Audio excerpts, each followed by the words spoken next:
고난에 처한 성도의 기도란 제목으로 말씀을 드리겠습니다.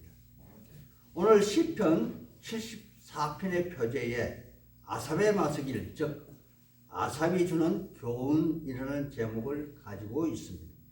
그런데 실상은 아삽이 지은 시가 아니며 그의 후손들 중에 누군가가 지은 시라는 것인데, 그 결정적인 이유가 이 시의 내용상 성전이 이방인들에게 짓밟히고 예루살렘 성이 이방인의 손에 넘어간 것으로 보아서 아마 바벨론 느부갓네살 왕의 신하인 느부사라단에 의해서 예루살렘 성이 함락을 당하고 또 성전의 기물이 바벨론으로 옮겨진 시대에 이 작품이 쓰여진 것으로 보여지기 때문입니다. 따라서 성경적 근거로는 왕하 25장 9절이나 역기야 36장의 말씀이 있는데, 제가 역기야 36장 18절에서 21절의 말씀을 발췌하여 읽어드리겠습니다. 또 하나님의 전에 대속그릇들과 여호와의 전에 보물과 왕과 방백들의 보물을 다 바벨론으로, 또 하나님의 절을 불사르며 예루살렘 성벽을 헐며 그들의 모든 궁실을 불사르며 그들의 모든 귀한 그릇을 부수고 칼에서 살아남은 자를 그가 바벨론으로 잡아가며 우리가 거기서 갈대아 왕과 그의 자손의 노예가 되어서 바사국이 통치할 때까지 이르니라. 이에 토지가 황폐하고 땅이 안식을 누린 같이 안식하여 70년이 지냈으니 여호와께서 예레미야의 입으로 하신 말씀이 이루어졌더라. 아멘. 즉, 이 말씀이 오늘 이 시편 74편의 근거가 되어지는 것으로 보여집니다. 그렇다면 하나님의 사람들이요, 오늘 시편 74편의 이 탄원시는 결론적으로 당대에 신의 기도가 이루어진 사실이 아니라는 것을 알 수가 있을 것이며, 기도하는 신의 입장에선 허공을 치는 그러한 기도이기도 했다는 것입니다. 이러한 사전 지식을 가지고 오늘 시편을 대했으면 좋겠습니다. 먼저 오늘 시편은 두 단락으로 나누어서 한번 살펴보겠습니다. 첫째 단락으로 1절에서 11절의 말씀으로 주의 백성이 당하는 당혹감에 타는 시입니다. 1절에 하나님이여 주께서 어찌하여 우리를 영원히 버리시나이까? 어찌하여 주께서 기르시는 양을 향하여 진노의 연기를 뽑으시나이까? 이렇게 반문하는 그런 모습을 보이고 있습니다. 하나님의 사람들이요, 여기 신의 입장에서 영원이라는 단어와 진노의 연기 혹은 진노의 콧김이라는 표현을 쓰게 된 배경이 조금 전 제가 말씀을 드린 것처럼 신의 입장으로서는 도저히 받아들이기 어려운 상태를 말하거나 혹은 상상해 보지도 못한 일에 대한 충격, 당혹감의 표현으로서, 즉 예루살렘 성벽이 무너지고 성전이 불타고 성소의 기물이 도난당하는 그러한 상황을 목도하면서 천지창조의 주인이신 그분이 계시는 바로 그곳이 해파되는 모습을 신의 입장에서는 도저히 받아들이지 못하는 그러한 상태를 표현한 것이라 그렇게 보여집니다. 그래서 그는 하나님의 성소, 임재의 장소가 무너지고 파괴되는 모습에서 하나님이 영원히 택한 백성을 떠나가셨나? 아니면 완전히 그들을 버리셨나? 혹은 하나님이 임의로 그의 백성을 죽이시려 작정하신 것은 아닌가 하는 강한 의구심을 가지고 어찌하여 반복하며 탄식하는 그런 모습을 보이고 있습니다.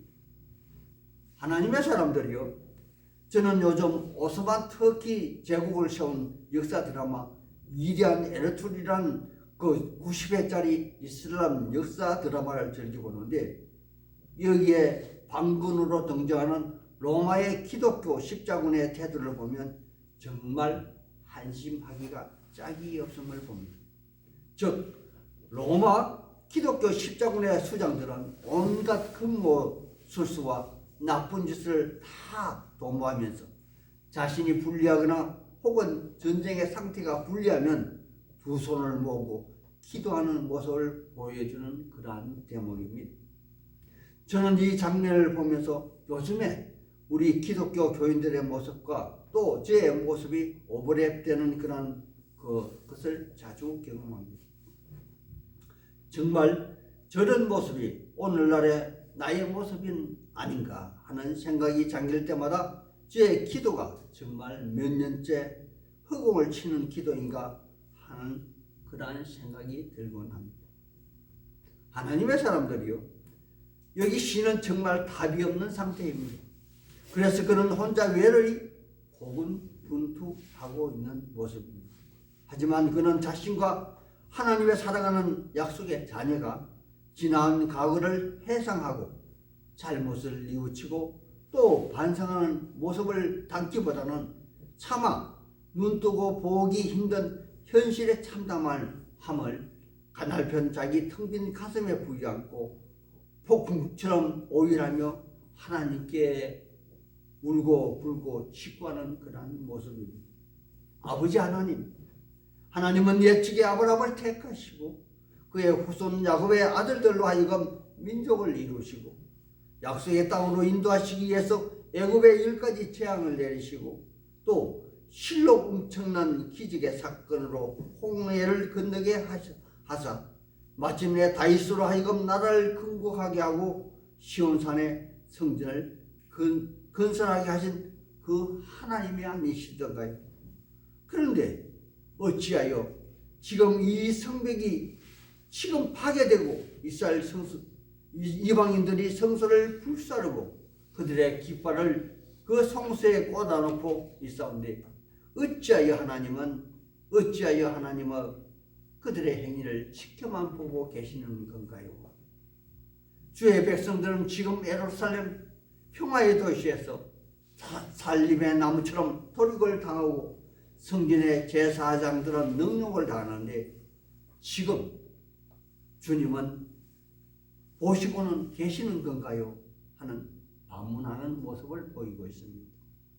하나님의 사람들이요, 요즘 우리의 삶은 과연 어떠하십니까?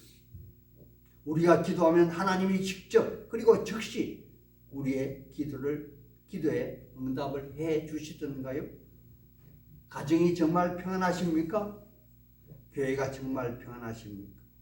멋있게 폼나게 신앙생활 한번 하려고 하면 문제가 먼저 터지진 않던가요? 경제 문제, 직장 문제, 자식 문제, 심지어 건강 문제 등 많은 문제가 예고 없이 다가오기도 합니다. 이처럼 오늘날 우리의 삶의 현장에서 우리의 기도는 대부분 잘 응답이 되지 않고 있습니다. 아니 어쩌면 평생 기도했는데도 응답이 없어진 경우도 많이들 있습니다. 그리고 정말 은혜와 산이 충만해야만 할 교회도 나라도 파람잘 날 없이 시끄러운 곳이 정말 많이도 있지 않습니까? 그래서 어떤 교인들은 이단을 자진해서 들어가기도 할 것이고 또한 대한민국의 어떤 사람들은 대한민국을 떠나 살기를 바라는 사람도 있을 것입니다. 여기 오늘 시인이 기도하는 탄원의 시도 2대 혹은 3대가 넘기까지 응답이 없었다는 사실입니다. 즉 에레미야 선지자가 예언한 70년이 차고 나서야 다시 예루살렘 성전이 들어서게 된 것이죠. 그렇다면 하나님은 지금의 시인이 탄원하고 기도한 것 역시 하나님은 듣고 계시다는 그러한 얘기일 것이고 또 이미 기도하기 이전에 하나님은 그들의 장래 일에 대하여 선지자 에레미야 선지자를 통하여 말씀하셨다는 사실도 우리는 직시해야 할 것입니다. 하지만 시인은 이러한 사실을 전혀 알지 못했고 또 상상도 하지 못했다는 그런 사실입니다.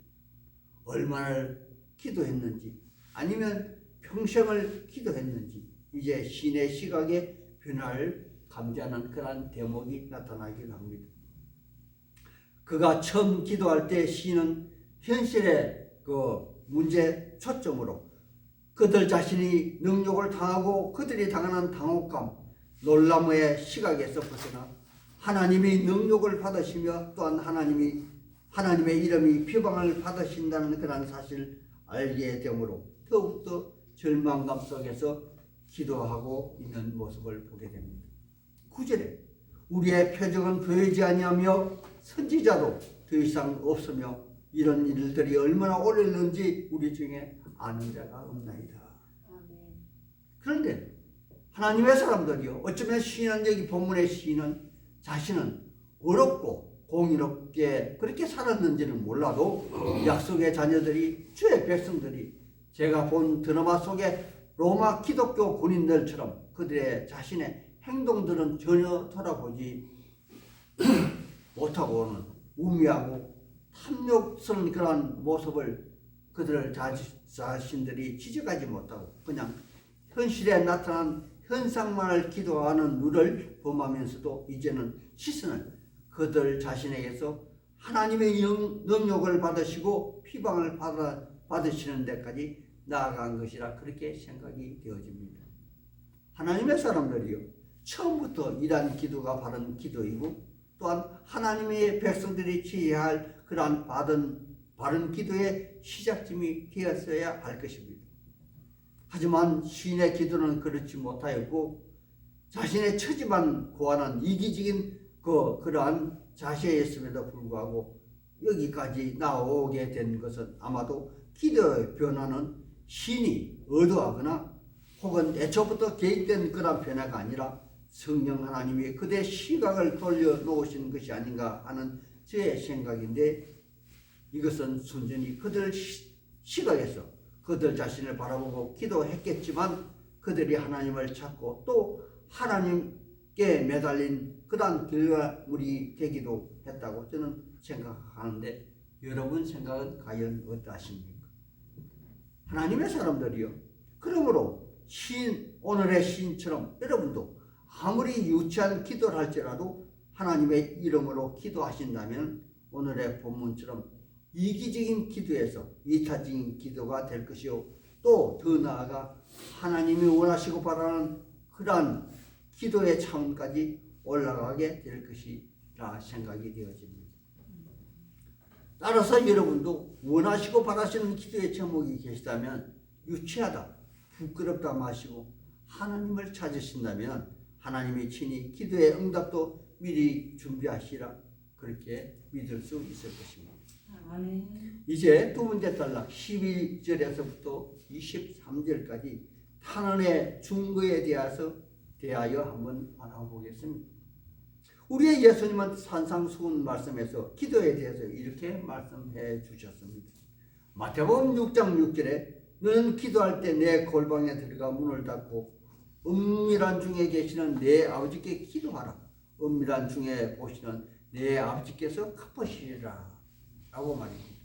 하지만 여기 본문 시편 기자는 아직 메시아 그리스도를 만나보지 못한 그러한 상태인 거로 애적 이스라엘 역사를 통해서 그리고 하나님의 그들 약속의 자녀들을 돌보시는 이적과 기적의 사건을 통해서 그리고 자기 자신을 스스로 계시는 창조자 하나님으로 나타내 보여주신 공의의 하나님을 기억하며 자기의 소원을 탄원하는 그러한 모습인데, 먼저 시인은 이러한 하나님이 철저하게 자기 자신의 하나님이 되심을 고백으로부터 시작하고 있다는 사실입니다. 12절입니다. 하나님은 예로부터 나의 하나님이시라. 그리고 더 나아가 이스라엘 하나님이심을 또한 고백하기도 합니다. 약속의 하나님은 그의 백성들에게 구원을 베푸셨나이다. 그리고 순서대로 자기의 탄원을 들어주시는 이유에 대하여 나열하고 있습니다. 먼저 이스라엘 역사를 통하여 시인은 자기의 탄원을 들어주신 것을 확언하며 기도하고 있는 모습입니다. 13절에 주께서 주의 능력으로 바다를 나누시며 용들의 머리를 깨뜨리셨다 합니다. 하나님의 사람들이요, 여기 13절의 말씀은 이스라엘 백성들이 모세의 인도로 홍해를 완땅같이 건넜던 그러한 사건을 나타낸 사건이 아닙니까? 또한 그들을 충격하였던 애굽의 군사는 모두 홍해에 수몰되었던 바로 그 역사적 사건을 자기와 하나님께 상기시키고 있다는 것이며, 또한 15절에 민수기 20장에 등장하는 가데스 바네아 사건, 즉 이스라엘 백성들이 하나님을 원망하는 그러한 원망 소리를 들으시고 하나님이 모세를 통하여 바위에게 물을 내라 명령하는 그러한 말씀을 하셨는데, 모세가 격분하여 바위를 지팡이로 2번 내리친 그런 머리바 사건을 언급한 사실이라 그렇게 보여집니다. 다음은 스스로 계시는 창조주 하나님의 위엄에 대한 탄원의 모습입니다. 16절, 17절입니다. 우리 같이 한 목소리로 시편 74편 16절, 17절 같이 읽어보겠습니다. 시작. 낮도 주의 것이요 밤도 주의 것이라. 주께서 빛과 해를 만드셨으며 주께서 땅의 경기를 지정하시며 주께서 여름과 겨울을 만드셨나이다. 아멘. 하나님의 사람들이여, 우리의 하나님은 창세기 1장 1절에서 시간과 공간을 창조하신 바로 그 하나님이심을 증명하셨습니다. 뿐만 아니라 여기 낮과 밤을 창조하시어 하루를 정하셨으며, 또한 봄, 여름, 가을, 겨울 사계절의 순환도 있게 하셔서 한 해의 연도라는 그러한 개념을 우리에게 주셨습니다. 그리고 저는 개인적으로 성경을 읽으면서 에레미야 5장 22절에 바다의 한계를 커다란 암벽이나 커다란 높은 산으로 정하신 것이 아니라 모래를 두어 정하셨으며 그 한계를 넘지 못하게 하셨다는 그러한 사실에 초신자 때에는 적지 않게 놀란 적이 있었습니다. 마지막으로 하나님이 그들 약속의 자녀를 돌보시며 자기 자신의 이름을 위하여 역사하시는 하나님에 대한 신의의 표현입니다. 18절에 원수가 주를 비방하며 우매한 백성이 주의 이름을 능욕하였나이다. 아멘. 하나님의 사람들이여, 이제 시인은 자기가 모욕당하고 수치당하고 고통당하는 것보다 하나님의 이름을 비방당하고 능욕을 당하는 데에 따른 그러한 고통이 심장을 쥐어짜게 만들므로 자신은 울음마저 울지 못하는 그러한 지경의 이름을 고백하고 있는 모습입니다. 19절입니다. 주의 맷비둘기의 생명을 들짐승에게 주지 마시며 주의 가난한 자의 목숨을 영원히 잊지 마소서. 아멘. 하나님의 사람들이여, 맷비둘기의 소리를 한번 들어보신 적이 있으신가요? 여럿이 있을 때보다 혼자서 산길을 갈 때에 맷비둘기의 울음소리를 들으면 얼마나 처량한지. 그리고 가난한 자의 울음은 소리조차 내지 못한답니다. 바로 하나님이 비방을 받으시고 능욕을 당하신 데에 따른 신의 고통을 여기 맷비둘기의 처지와 가난한 자, 힘없는 자로 묘사하며 주의 이름을 위하여 이들을 지켜줄 것을 시인은 탄원하고 있는 것입니다. 하나님의 사람들이요, 비록 신이 탄원하는 기도의 내용마저도 하나님 때에 이루어짐으로, 즉 자기의 당대에 응답이 없다 할지라도 하나님이 듣지 않음도 아니요, 또한 우리의 기도가 헛된 것도 아닐 것입니다. 또한 아무리 이기적인 기도를 할지라도 충심으로 기도하면 하나님 자신의 이름을 위하여 우리의 기도가 올바른 방향으로 나아가게끔 이끌어 주신다는 그러한 사실도 기억해야 할 것입니다. 그러므로 기도하고 절대로 낙심하지 말 것은 결단코 우리의 기도는 그냥 공허하게 땅에 떨어지지 않을 것이며, 또한 자기를 찾는 자들에게 상 주시는 하나님이심을 절대 잊지 말아야 할 것입니다. 아멘. 이제 오늘의 말씀을 마치려 합니다. 탄원의 기도는 절대 나를 위한 기도가 아니라 주의 이름의 영광을 위하여 기도하여야 한다는 그러한 사실입니다. 설령 고난을 당하고 있는 나를 위한 기도를 할지라도 주의 이름을 높이는 범위 안에서 있어야 한다는 사실을 꼭 명심하시길 우리 주 예수님 이름 받들여 소망하고 축복하는 바입니다. 아멘.